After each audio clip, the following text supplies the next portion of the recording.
Hey guys, I'm Mr. Silver Jr. here, aka Mustached. I'm here to review Transformers The Last Night. So, I didn't even see the past Transformers film. I don't know what it's about, but I can assume that it's very much in the same vein as this movie. Now, I'm probably going to just save you a bunch of time and leave you a link to one of Doug Walker's video about this movie, his sort of non-review, his sort of prediction video, if you will. Because that's probably 100% accurate to what this movie is. So, unfortunately, that isn't my style of review. I tend to do the whole recap thing and then share my thoughts about a movie. So I took a whole bunch of unnecessary notes. So I'm gonna talk briefly about what happened in the movie. So we do start off this movie with actual knights, which is surprising. And we get Merlin and Arthur, the king, the Knights of the Round Table stuff going on. It's very poorly set up. I don't even know which group was the Merlin's group or Arthur's group, I should say. Anyways, in this movie, Merlin was talking with a transformer, and we find out way later in the movie all the important historians of our time were all inspired by Transformers in one way or another, supposedly. Anyway, Merlin's killed. He leaves some sort of staff behind. We see this little fight that's happening with these two other, I believe they are Autobots, I don't even know. But it cuts out, and we're introduced to this new army group called the TRF. I don't know what it stands for. Uh, Maybe it's like Transformer Renegade Fighters. I don't know. Anyways, they're trying to go after Transformer guys, and we see NASA doing their thing where they're looking at stuff. Then we cut to these kids, where you see that in the trailer, those kids going into this no human zone or no robot zone or whatever they called it. Anyways, they end up activating one of the Transformers, and then the girl you see in the trailer come out and rescue them. Uh, I believe her name was like Elizabeth or something like that. I'll just call her Ellie for short. Her character becomes pretty irrelevant pretty quickly. Uh, so they introduce some other Transformer named Canopy. He dies pretty quickly. Uh, and Mark Wahlberg's character uh, appears from out of nowhere. He somehow knew this is going on. He comes in, he saves the day. She decides that she's gonna go with him. And as they're making their way out, B gets that being Bumblebee, of course, gets tagged by one of the bad guys. So we learn about all this talisman and staff stuff. I'm just gonna scroll down my super long notes here. Um, Anyways, we hear this thing about while Optimus Prime is being held by this evil queen lady. I'll just call her the evil queen robot. I don't even know her name, honestly. Anyways, I thought Optimus Prime knew his world was already, like, doomed. I thought that was established in the first movie. So there's a whole bunch of that nonsense that happens here as well. The other one being Bumblebee's voice. I'm pretty sure that was already established in one of the earlier films. And it's like, oh, but Bumblebee never talked. He never used his true voice yet. And that gets even stupider, by the way. Anyways, I'll just call Mark instead of his character's name. Anyways, he gets back to this junkyard where we see all these other Transformers, some of the ones from the previous movie. I'm gonna assume the one with the dinosaurs. Um, Although I thought they were evil, so I don't know. I guess they were turned good or something. Anyway, so we get Anthony Hopkins. Sorry, in this movie as this sort of old guy that does pretty much exposition throughout the entire movie. That's his entire role. Uh, so, anyways, these TFF guys know that the Decepticons are up to something or other, uh, and then they get Megatron to get some of his villains out, and then his villains are introduced Suicide Squad style, which was so stupid, so unnecessary, and I don't honestly remember any of their names. I don't know what happened to most of them. I think they just all died at some point or another. I think, but yeah, it. I don't know why they thought that that was a good. I don't know why they thought this movie was going to be a good idea, but that was just incredibly stupid. But anyway, anyways, Marky Mark, and Ellie talk about his daughter, who apparently he has one of those, um, and so on and so forth. Uh, Megatron appears, and then they are attacked. And then the one of the Dinobots, I guess one of the main ones, is thrown at them. And then at this point in time, Ellie pretty much becomes a useless character. Uh, and then Mark uses this like detonator that he had set up for this place just in case, I guess. And then they flee into the city, and then Jimmy, the one of Mark's teammates, gets knocked out. Then Mark ends up in this elevator, and he's thrown out of it by these drone like. I don't think they're actually Transformers. They don't transform at any point in the movie, at least not to my memory. So essentially, drones attack them. Anyways, uh, the cop from the first movie, the one that eventually turned into the good guy at one point, I forget what his name is. I don't think I ever said it once in this movie. I'm not sure, but the one that was after Shia LaBeouf's character, that guy. Anyways, he's in this movie, uh, and so far, I think I mentioned Doug Walker's video. Most, I think that all of his predictions were correct. So again, I'll leave a link in the description if I haven't said that already. And anyway, the evil queen lady is trying to transform Prime Evil more and more. Uh, and then we are introduced to this lady named Vivian, who's essentially the smart woman who's gonna fall for Mark. And then they do all the shaming on him and her as well. Uh, and then she gets this like mini flashback, and I don't know, it's weird. Anyways, Mark meets up with Hopkins' character, and then they talk, and then Mark's just looking at him. And then both of them eventually get invited into, that being Mark and Vivian, into Hopkins' house. They get the tour.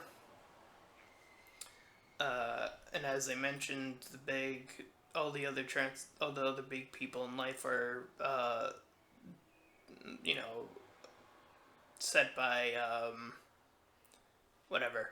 Anyways, we learned that Bumblebee was fighting Nazis and stuff like that, and again, Transformers have been along for a long time. Mark and Vivian argue for a bit, and they find out that Mark is the last knight.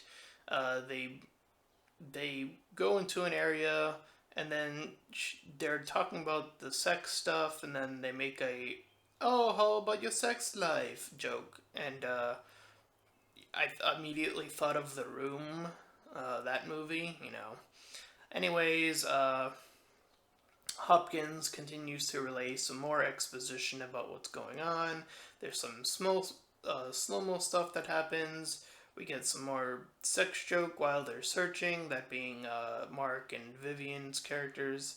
Uh, so the TFS guys come eventually, and then there's a car chase, and then Mark's character knows the plot of the movie, how far they're into the movie, essentially. B stops the one of the cop Decepticons. I thought that cop Decepticon died in one of the other movies, but he's here, so whatever. Anyways, Vivian and Mark end up in the sub. There were some more bad cuts into the whole army doing stuff. Mark takes off his shirt for the sexual appeal, blah blah blah. Uh, they both talk, and then we hear that Hopkins is an elder Witwicken character, which is Shia LaBeouf's character, Sam. I believe his name was Sam Witwicken. Sorry about that. It's a tough name. Anyway, so Hopkins' character wants to meet the new prime minister and does, and talks to him about how the world's gonna end. The world's gonna end. I put that in quotes.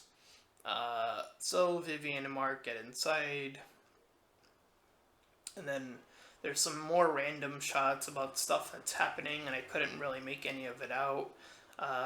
And then Ellie's suddenly back in the movie after all this time, and then someone claims that 10,000 people will die, and that somehow leads to the end of the world.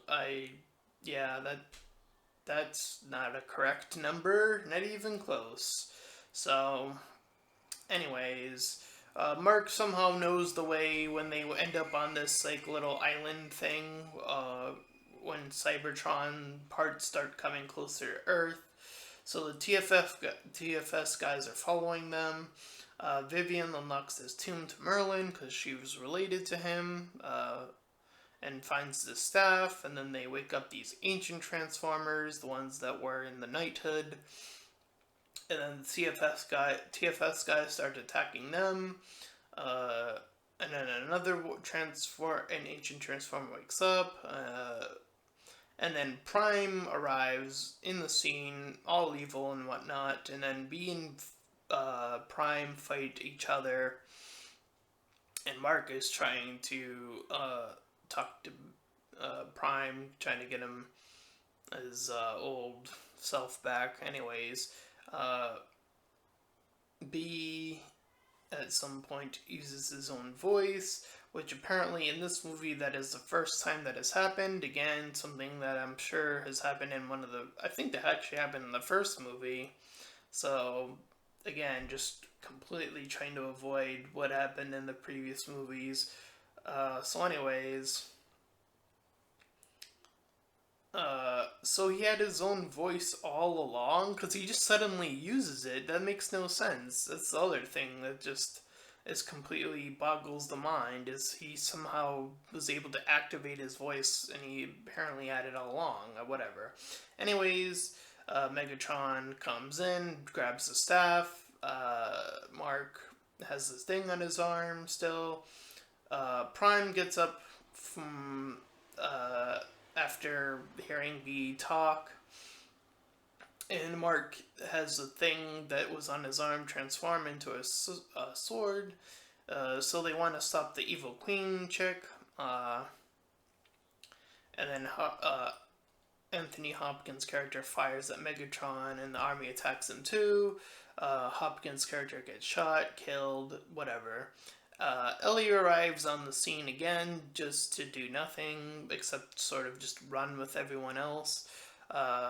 Jimmy comes into the scene as well and says he brought in some of the cavalry, even though he technically didn't do any of that.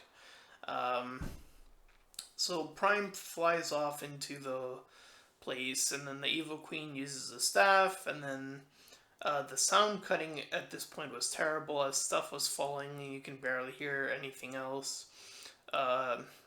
So B, for a quick moment, I think he used his fake voice again, and I was like, I don't know, I think that was it, but anyway.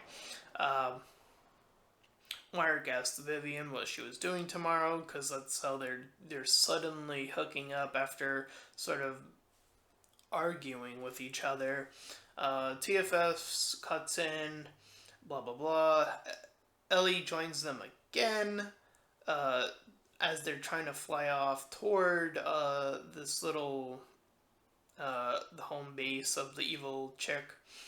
Uh, and then they're fought off by this dragon-like transformer. So the army guys sort of fall into the planet or the land that is there.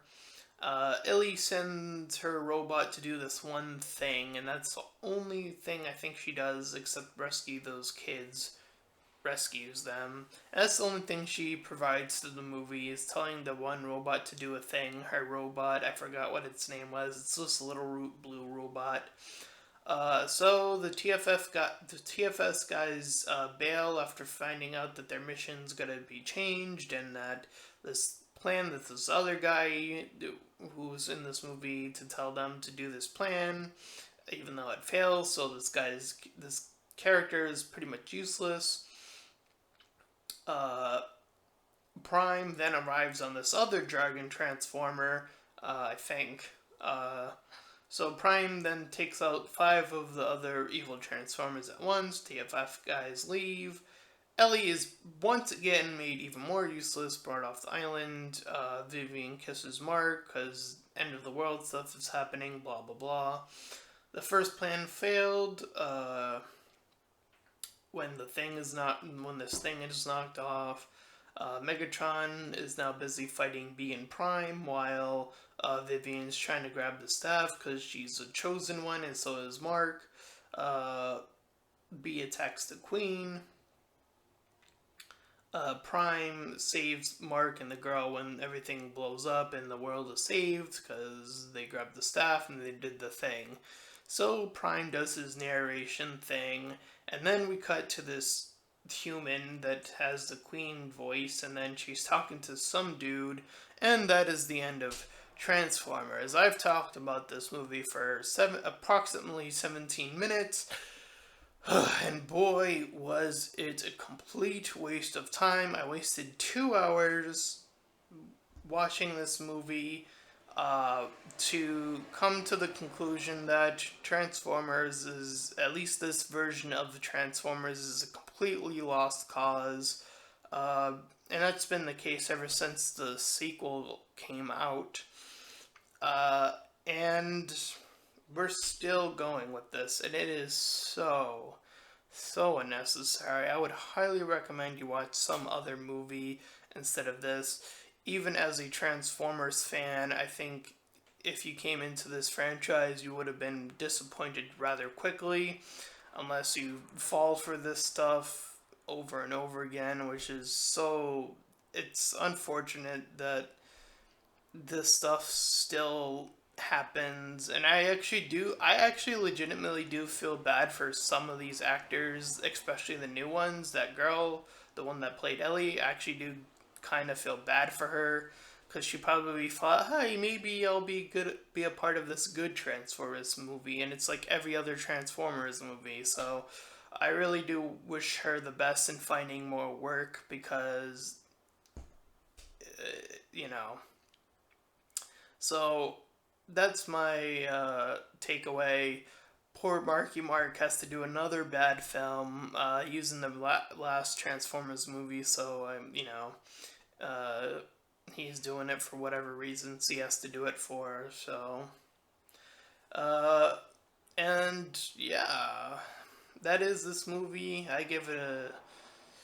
I don't even know what to give it. It's just visual noise for the most part, so I'll give it a 1 out of 10. It's not a, you know, there's like this one action scene and this one cool part maybe, but it definitely does not save this film in any way or anything like that. And unfortunately, I think there are more Transformers movies coming, so we have to deal with more of this nonsense. And just like the Resident Evil franchise, this movie franchise just needs to be restarted in a good way. So I've talked long enough. If you somehow made it through all this entire review, and if you somehow enjoyed it, please feel free to like, comment, and subscribe. And until next time, avoid this movie if you can. And see you in the next review. Bye! Jeez.